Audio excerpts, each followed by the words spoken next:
Você já parou para pensar em algo? Os discípulos nunca viraram para Jesus e disseram: ensina-nos a pregar. Tampouco disseram para Jesus: ensina-nos a curar. E muito menos, ensina-nos a ensinar. Mas você já pensou que, na verdade, eles já chegaram para ele e falaram: ensina-nos a orar? Então vem conosco, porque hoje é dia de parola. Os Paroleiros, um jeito simples e divertido de conversar sobre verdades bíblicas. Vambora, que hoje é dia de parola. Muito bom, pessoal, estamos aqui e hoje, quando o gato sai, o rato faz a festa. Porque hoje deixamos na disciplina o nosso querido decano. E por conta disso, hoje poderemos apenas e tão somente usar uma versão da Bíblia, senão iremos todos para a disciplina. Pessoal, hoje nós vamos falar de algo, e na abertura eu fiz algo bem provocativo. Eu não sei se você, Xandão, você, Paulinho, já parou para pensar nisso, mas em momento nenhum você vê os discípulos dizendo assim: Jesus, ei, me ensina a pregar aí, pô, você tem uma retórica fantástica, você, pelo menos lendo os evangelhos, eu não vejo os discípulos dizendo: Jesus, o Senhor ensina com uma maestria, e tampouco dizendo: Jesus, como que nós temos que curar, como que funciona esse negócio do poder. Mas uma coisa que chama a atenção é que lá em Mateus, no capítulo 6, a partir do verso 9, nós vamos ver Jesus ensinando o que a gente normalmente diz, falando sobre a oração do Pai Nosso, que na verdade é uma oração modelo, é uma oração em que ela é riquíssima a respeito. E nessa parola nós vamos falar um pouquinho sobre isso. Xandão 04, com a sua luz laranja, refletindo o logo da nossa parola de hoje, eu queria deixar com você a abertura. Afinal de contas, fizemos uma aposta. Iremos cronometrar o oráculo falando no dia. Amém, amém. É um prazer estar aqui com vocês mais uma vez. Infelizmente, o nosso decano, é isso? Deu o cano hoje, mas segue o jogo. Eu particularmente amo muito esse texto, amo mesmo Mateus 6, vocês sabem disso. E eu entendo que é um caminho, é um equilíbrio, é uma linha que Jesus dá para que a gente tenha uma base, né? Você disse oração modelo. Infelizmente, em muitas Bíblias antigamente estava escrito em cima dele assim, oração dominical. E talvez algumas pessoas podem ter entendido que era só os domingos na igreja que se devia fazer essa oração. Mas como a gente tem trabalhado, a gente tem visto aí que é um ensino de Jesus que vai bater com aquilo que está escrito lá, o Paulinho já citou, fora do ar, em Lucas 11. E o que chama a atenção? Jesus fala, ó, vocês vão entrar no teu quarto e vocês vão começar a orar dessa maneira. E uma das coisas que mais me chama a atenção é Pai, né? Eu sei que ele vai falar Pai Nosso, de um modo geral, mas se você contar só no capítulo 6, por 12 vezes, Jesus vai se referir a Deus como Pai. Eu entendo que Jesus está ensinando que o relacionamento dos discípulos, né, daqueles que servem ao Senhor, é ter um relacionamento com Deus como um Pai. Muitas vezes o nosso relacionamento ele acaba sendo um pouquinho distante, né, nós estamos muito Senhor, né? Por um outro lado, muita gente acaba indo também para uma intimidade que nem sempre existe, né? Chamando Deus de você, mas eu quero entrar nisso, mas eu quero entrar nessa questão de Pai, da gente poder entrar, se relacionar com Deus como um filho mesmo, se relacionando como Pai. E Jesus vem impregnar isso na nossa alma, no nosso espírito. Olha, quando vocês entrarem, vocês vão falar Pai Nosso, né? E aí o nosso, lógico, que já vai dar trazer um entendimento de família. Então, e aí ele fala que estais nos céus. Se a gente pensar, a gente vai ver lá em Daniel, que vai dizer que os céus é que regem a terra. né? Então, quando ele fala Pai Nosso que sais nos céus, ele está indicando que Deus está numa posição elevada, numa posição superior. Então, ele continua, santificado seja o teu nome. Quero parar por aqui para não me delongar, mas Jesus, ele nos ensina que a gente tem que se relacionar com Deus como um pai, mas ao mesmo tempo ele vem declarar que o nome do Senhor é santo. Então não é também de qualquer maneira, nós não devemos nos apresentar de qualquer maneira, né? Nós precisamos olhar para as Escrituras e ver um encontro de Isaías e ele tremeu diante do Senhor, né? A gente vê Paulo, quando tem um encontro com Jesus, ele cai da sua montaria e a primeira coisa ali ele pergunta, né, Senhor? Né? Então a gente precisa, ao mesmo tempo de entrar para esse momento de oração, refletir com quem que eu estou falando. Estou falando com meu pai, mas ao meu tempo é um Deus que é santo, é um Deus que é separado, que ele é diferente de tudo e de todos que eu tenho à minha volta. E agora a coisa, embora eu possa entrar de uma maneira mais sincera, mais aberta, eu também tenho que entrar com temor no coração. Então, acho que só essa primeira parte, Jesus, como você disse, nos ensina a orar. Então, ele vai ensinar algo que com certeza ele fazia, né? Ele entrava com reverência diante do pai dele, ele entrava com intimidade, ele colocava a Bíblia, vai dizer, se eu não me engano, em Tiago, que ele apresentava as perseguições para Deus. Então, assim, a gente precisa copiar mesmo, é um modelo. Então, entrar todo dia neste relacionamento de pai e de filho, mas também de um Deus santo com um homem pecador que precisa da graça dele diariamente. Eu me lembro que numa ocasião eu vi, Sean Will, uma anotação da oração do Pai Nosso, quase que fazendo uma interpretação palavra por palavra, sabe? Dando sentido a Pai, dando sentido ao nosso, né? Santificado seja o teu nome.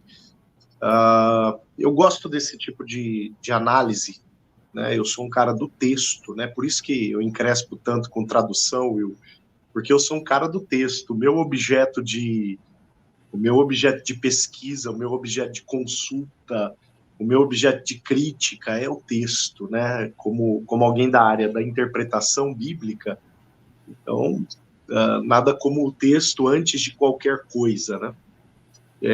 Mas, assim, em alguns aspectos interpretativos, menos é mais. E a oração do Pai Nosso é um modelo, tá? A oração do Pai Nosso, ela tem 3 elementos apenas, né? Isso levando em consideração essa dinâmica do menos é mais, né? Por exemplo, Pai Nosso que estás no céu, santificado seja o teu nome, venha o teu reino, seja feita a tua vontade, tanto na terra quanto no céu. Isso fala de soberania. Esse elemento, ele se repete lá no final, quando a gente tem, porque teu é o reino, o poder e a glória para sempre, amém. Soberania de novo. Ela começa e termina com soberania. Logo depois do primeiro bloco de soberania, a gente tem o seguinte, verso 11, o pão nosso de cada dia nos dá hoje. Isso diz respeito à provisão. Assim como ali no verso de número 13, na metade do verso, a gente tem livra-nos do mal. Isso é provisão de Deus também. Só Deus pode proporcionar isso. Então, olha só, uma estrutura se formando. Lá em cima, abrindo a oração e fechando a oração, soberania. Mas encostadinho na soberania, na abertura, e encostadinho na soberania no final, a gente tem provisão. E aí só falta o elemento do meio, o centro da oração. O centro da oração, verso 12. Perdoa-nos as nossas dívidas, assim como nós perdoamos os nossos devedores. E verso 13, e não nos induzas ou não nos deixes cair em tentação. Pureza. O segredo, né? Se a gente olhar essa estrutura, né, é uma estrutura que vem afunilando para o assunto principal. E o assunto principal é a dependência do Senhor para viver pureza, para viver santidade. Então, soberania, provisão, pureza, provisão, soberania. Essa é a estrutura da oração do Pai Nosso. Essa é a estrutura. Essa é aquela estrutura, a gente já falou disso outras vezes, o Will, Xandão, que é a estrutura chamada quiasmo, que eu brinco que é o sanduíche, né?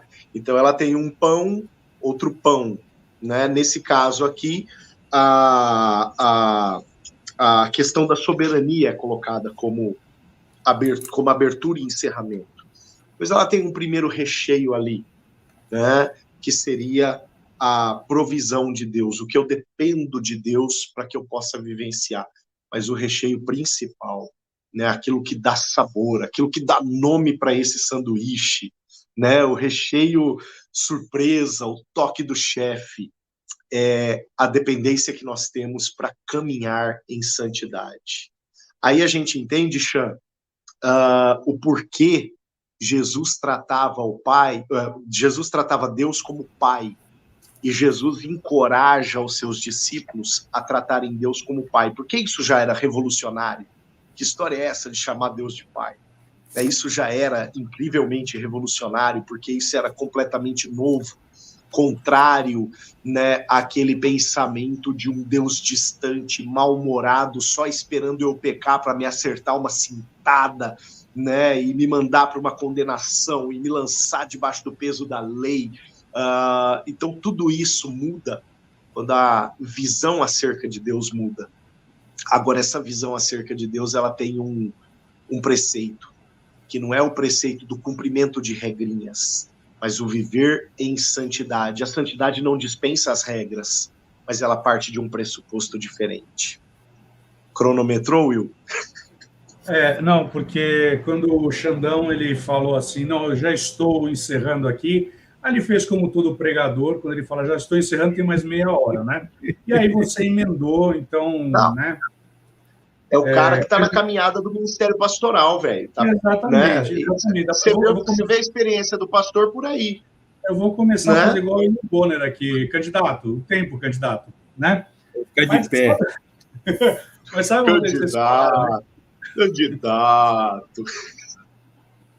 Vocês estavam falando aí uma coisa interessante, porque versículos antes, Jesus ele está fazendo um paradoxo, né? Porque ele está falando, olha, não faça oração como os hipócritas, e aí ele está falando de alguém que não tem um relacionamento com Deus, ele está falando de alguém que, de fato, exerce um modo de orar, né?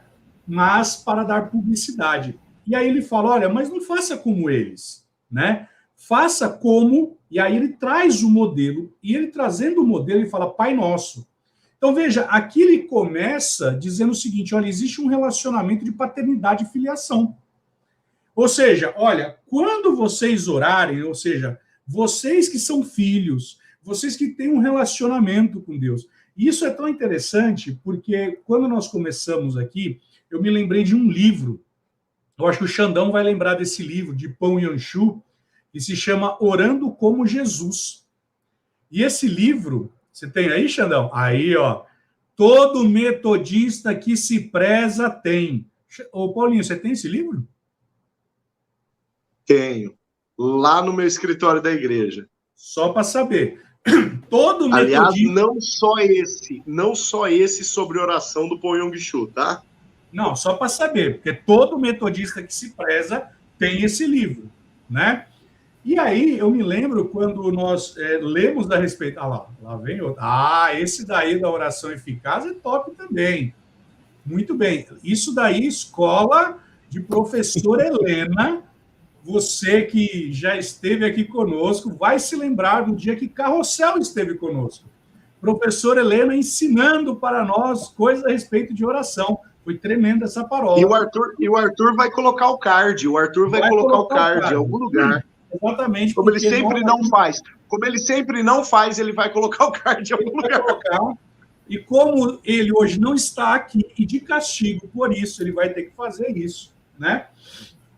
Mas eu me lembro que nesse livro, Paul Yong-Chu, ele começa falando, ele vai segmentando, né, a oração do Pai Nosso, e ele fala assim, a primeira coisa ele está falando sobre uma paternidade, ele está falando, olha, Esse tipo de oração que vocês vão fazer, ele vai começar dizendo, olha, ao entrar no secreto, saiba que você tem uma relação com o teu pai. Você vai ter uma relação íntima e profunda com o seu pai. Então, por isso, comece dizendo Pai Nosso. Fazendo um parênteses aqui, né? Quando Jesus está na cruz, ele não fala Pai, ele fala Deus meu, ou seja, houve uma ruptura, né? Outra coisa que eu acho interessante aqui, eu já citei algumas vezes aqui, eu admiro muito Bill Johnson, né? Bill Johnson, para mim, é um pastorzaço, um pregador, assim, sensacional. E ele, certa vez, ele ministrando a respeito da oração do Pai Nosso, ele cita o que significa o venha a nós o teu reino. E ele cita, Paulinho, exatamente John Wesley, que Deus, ele não faz nada nessa terra. Eu vou falar completamente errado a fala, mas depois você me corrige. Mas Deus não faz nada nessa terra sem antes ver um homem orando, né? É mais ou menos assim que John Wesley fala, né? E aí nós vamos lembrar Salmo 115, 16. Ele fala, olha, os céus pertencem a Deus, mas a terra pertence aos homens.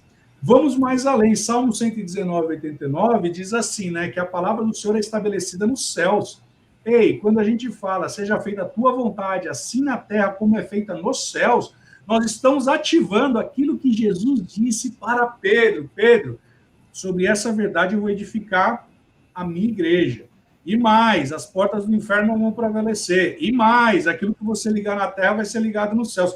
Então ele está falando, olha, Bill Johnson explicando, faça-se na terra como é feito no céu, mas não no sentido de clamor, mas é numa oração de petição, porque aquilo que está lá no céu deve ser manifestado aqui.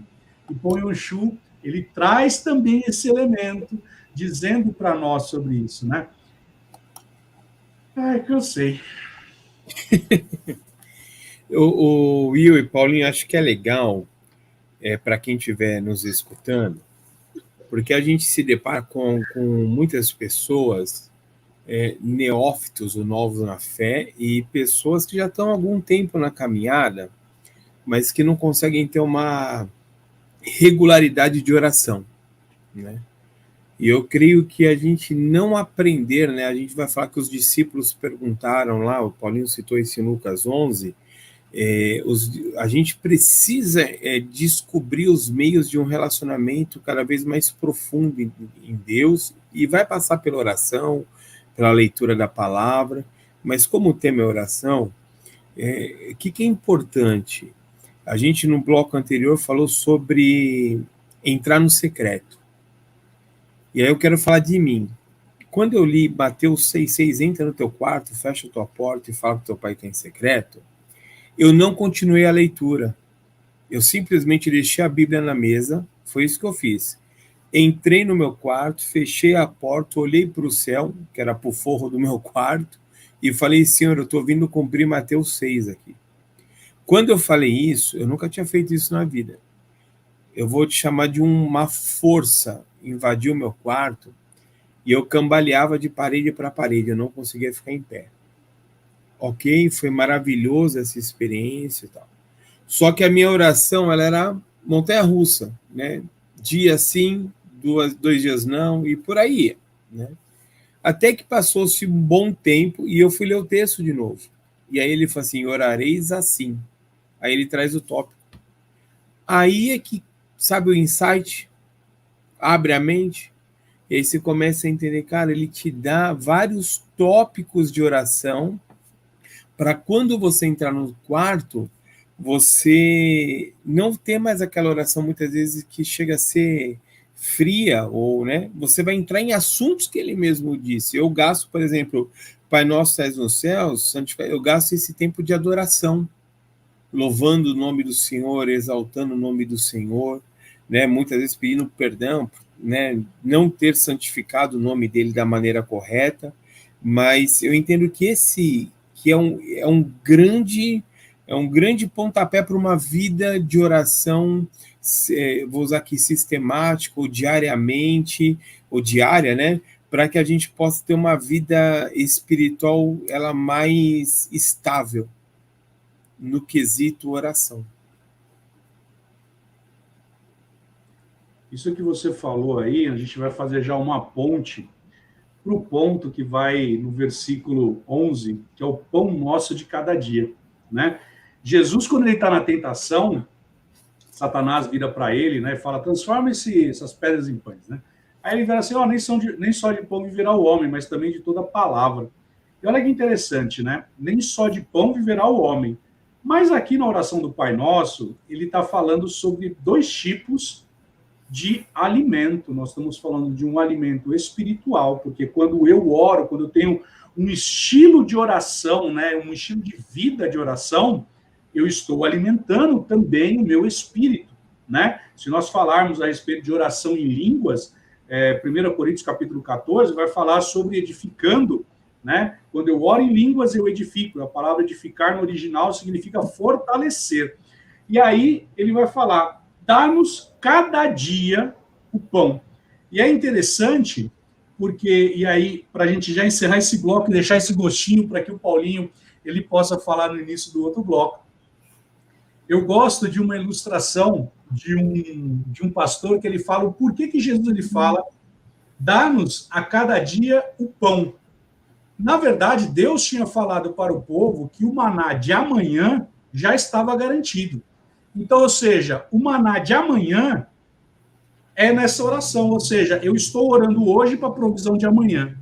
Ou seja, o de amanhã já está garantido. Então, nós devemos crer que o Senhor ele vai nos dar não somente a provisão espiritual, mas também a provisão material, ou seja, aquilo que vai suprir as nossas necessidades.